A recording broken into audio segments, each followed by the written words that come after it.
Bismillahirrahmanirrahim. Assalamu alaikum dear students. Today my lecture is on exact differential equation. Exact differential equation. If f of xy यानी हमारे पास जो first order differential equation है dy by dx which is equal to f of xy, अगर हम उसमें f of xy को put करें माइनस एम ओवर एन की फॉर्म में, ये ज़रूरी नहीं है कि अगर आप इसको इस फॉर्म में पुट करें, मतलब आप कोई माइनस ना भी लगाएं, सिर्फ m ओवर n भी लिख सकते हैं या n ओवर m भी लिख सकते हैं, लेकिन हम दरमियान में इन जनरल स्टैंडर्ड फॉर्म बनाना चाह रहे हैं। इस वजह से हमने f ऑफ एक्स वाई को माइनस एम ओवर n हमने पुट किया इस डिफरेंशियल इक्वेशन में, तो वो जो डिफरेंशियल इक्वेशन बनी वो इस फॉर्म में बनी।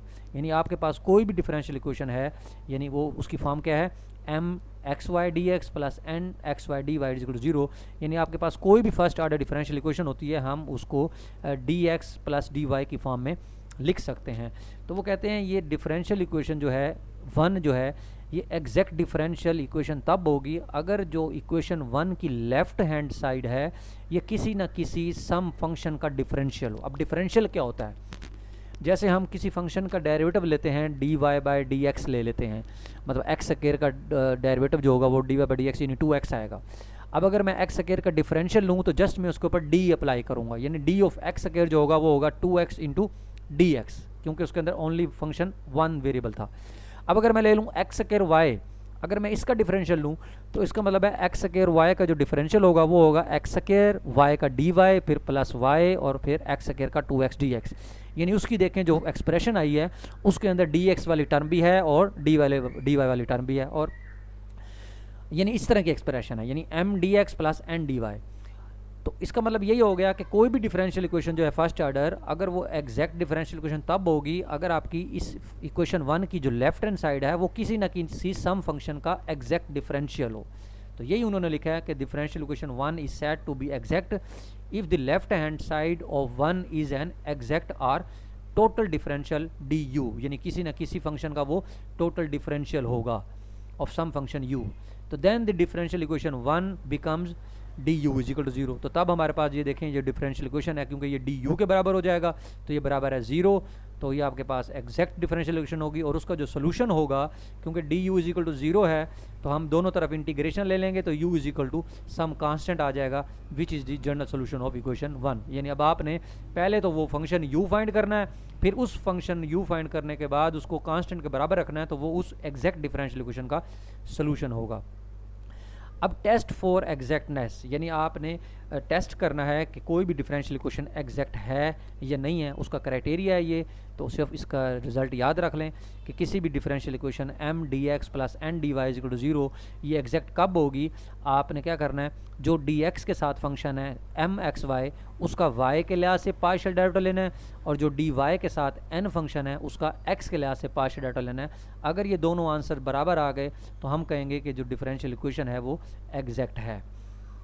यानी ये क्राइटेरिया चेक करने का, क्योंकि सबसे पहले हम चेक करेंगे कि वो एग्जैक्ट है या नहीं है। अगर तो वो एग्जैक्ट है तो देन हम उस पर एग्जैक्ट मेथड लगाएंगे, अगर एग्जैक्ट नहीं है तो फिर हम ज़ाहिर बात है उस पर कोई और मेथड लगाएंगे। ये तो डिफरेंशियल इक्वेशन जब हम सॉल्व करते हैं उसमें देखते हैं अगर वो सेपरेबल है तो हम उसको सेपरेबल से सॉल्व करते हैं, लेकिन अगर वो उस पर कंडीशन लगा देता है कि इसको इस मेथड से सॉल्व करें तो देन हमें ज़ाहिर बात है फिर उसी तरीके से सॉल्व करना पड़ता है। तो इसमें वो कह रहे हैं ये थ्योरम है, prove that necessary and sufficient condition for the M D x plus N D Y equal to zero to be exact is partial M और पार्शियल वाई बराबर है पार्शियल एन और पार्शियल एक्स।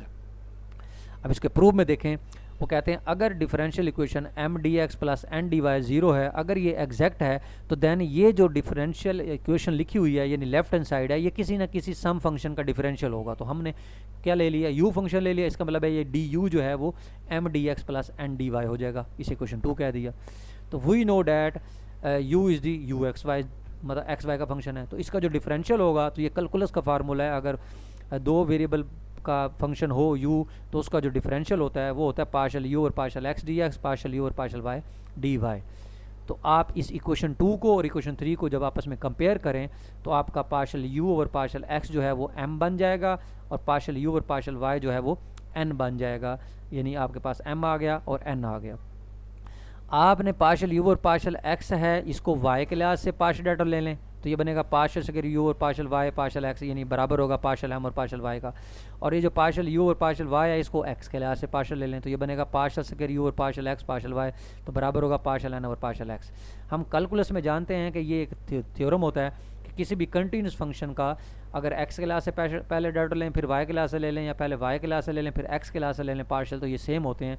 तो अगर ये same हैं तो इसका मतलब है एम वाई और एन एक्स जो पार्शियल डेरिवेटिव्स हैं ये बराबर होंगे। तो ये प्रूफ हो गया कि आपके पास अगर आपके पास कोई भी डिफरेंशियल इक्वेशन है, अगर वो एग्जैक्ट है तो partial M over partial Y partial N over partial X के बराबर होगा। तो ये रिजल्ट याद रखना है। अब उसके बाद हम नेक्स्ट देखते हैं कि method of finding the general solution. अब आपने इसका जनरल सोल्यूशन कैलकुलेट करना है, देखना है कि ये कैसे कैलकुलेट करते हैं। अब टू फाइंड द फंक्शन, क्योंकि हमारे पास एग्जैक्ट डिफरेंशियल इक्वेशन में हमने कहा है कि एग्जैक्ट डिफरेंशियल होगा किसी न किसी फंक्शन का यू का, तो इसका मतलब पहले तो वो यू फाइंड करें, फिर उसको सम कांस्टेंट के बराबर रखेंगे तो वो आपका उसका सोल्यूशन कैलकुलेट हो जाएगा। तो पहले हम फाइंड करेंगे यू। अब हम जानते हैं कि डी यू बराबर है पार्शियल यू और partial x D x plus partial U और पार्शियल वाई डी वाई। इसको जब एग्जैक्ट डिफरेंशियल इक्वेशन से कंपेयर किया तो आपका पार्शियल यू और पार्शियल एक्स एम के बराबर हो गया, पार्शियल यू और पार्शियल वाई एन के बराबर हो गया। अब क्योंकि मैंने यू निकालना है, यू यहाँ भी है, इक्वेशन 1 में भी है, इक्वेशन 2 में भी है, तो अब अगर इक्वेशन 1 में है तो अगर मैं इंटीग्रेट करूँगा, क्योंकि ये पार्शियली है, तो अगर मैं यू को इंटीग्रेट करूँगा, जाहिर बात है पार्शियल और पार्शियल एक्स को इंटीग्रेट करूँगा एक्स के लिहाज से, तो इसमें जाहिर बात है क्योंकि एक्स वाई का फंक्शन है, अगर एक्स के लिहाज से इंटीग्रेट कर रहा हूँ तो इसमें हम कांस्टेंट ऐड करते होते हैं। कांस्टेंट हम सी तब ऐड करते हैं अगर एक वेरिएबल हो। अब अगर इसमें क्योंकि एक्स के लिहाज से पार्शियल डेरिवेटिव है तो पार्शियली में अगर एक्स के लिहाज से ले रहे हैं तो वाई अंडरस्टूड है कि वो कांस्टेंट है। इसका मतलब है जब हम एक्स के लिहाज से इंटीग्रेट करेंगे तो इसमें जो कांस्टेंट होगा वो वाई का फंक्शन ऐड हो जाएगा। तो इसका मतलब है आपका जब इक्वेशन 1 को मैं इंटीग्रेट करूँगा with respect to X partially keeping Y as a constant, तो यू एक्स वाई बराबर हो जाएगा integration of M D x plus phi of Y, where phi Y is the constant of integration which may depend on Y. अब क्योंकि मैंने दूसरी question को भी सेटिस्फाइड करवाना है तो इसका डेरिवेटिव ले लें वाई के लिहाज से, तो इधर मैंने ले लिया पार्शियल यू और पार्शियल वाई बराबर हो गया पार्शियल और partial Y integration of M X D x plus phi prime Y, और ये किसके बराबर है, एन के बराबर है। अब आपने इसमें फाई फाइंड करना है, तो क्योंकि अब देखें आपने क्या करना है, अब इसमें ये आपके पास एक इक्वेशन ये बन गई है, एक इक्वेशन ये बन गई है, तो इस इक्वेशन को सॉल्व करें।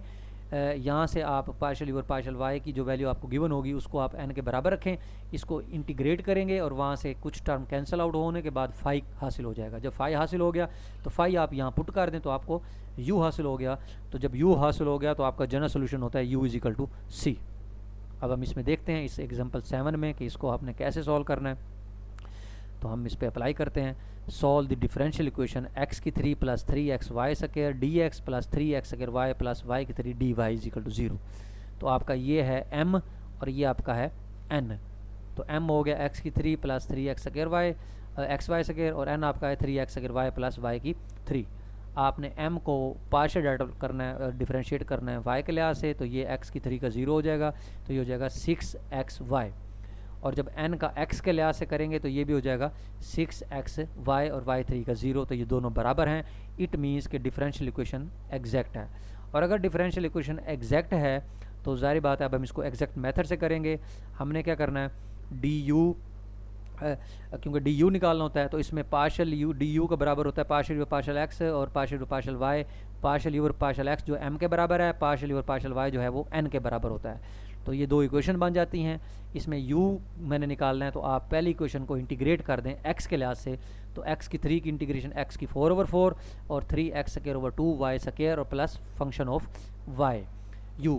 तो ये वैल्यू आप दूसरी इक्वेशन के अंदर पुट करें, तो पार्शियल यू और पार्शियल वाई जब मैं लूँगा वो आपको दिया हुआ है 3x square Y plus Y की 3, और इधर जब मैं इंटीग्रेट करूँगा y के लिहाज से पार्शली तो आपके पास आ जाएगा 3x square Y plus Y की 3 आपको गिवन है, इधर 5 प्राइम वाई आ गया। तो देखें ये दोनों टर्म्स एक जैसी हैं, ये दोनों टर्म आपस में कैंसिल आउट और कुछ टर्म आपके पास बच जाएगी। तो वाई 5 प्राइम वाई बराबर हो गया वाई की 3, और आपने यहाँ से इंटीग्रेट किया, जब इंटीग्रेट किया तो 5 हासिल हुआ वाई की 4/4। तो ये u में पुट करें, u आपका आ गया x की 4/4 3/2 x square Y plus Y की 4/4। तो आपका जो सोल्यूशन होता है जनरल सोल्यूशन वो आपका होता है u is equal to constant. तो आपने u की वैल्यू पुट कर दी सम कांस्टेंट के बराबर, तो विच is the general solution of the exact differential equation. Thank you very much.